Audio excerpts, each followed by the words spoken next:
அரசு எவ்வாறு அச்சாணி இல்லாமல் இயங்குகிறதோ அதேபோல்தான் அரசு பஸ்களும் எந்த பிணைப்பும் இல்லாமல் ஓடிக்கொண்டிருக்கின்றன என பாமக தலைவர் அன்புமணி விமர்சனம் செய்துள்ளார்.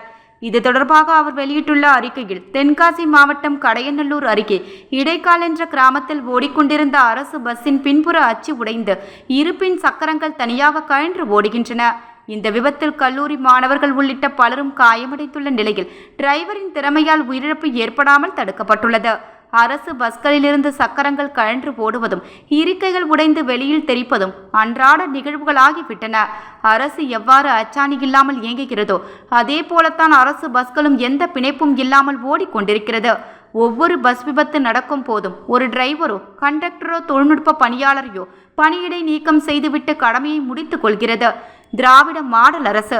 பயணிகளை பாதிக்கும் வகையில் விபத்துக்களை ஏற்படுத்தும் பஸ்களும் மாற்றப்பட வேண்டும். தமிழகத்தை சீரழிக்கும் திராவிட மாடல் அரசும் மாற்றப்பட வேண்டும். இதுதான் விபத்தில்லா பயணத்திற்கும் அரசு நிர்வாகத்திற்கும் எளிதான தீர்வு.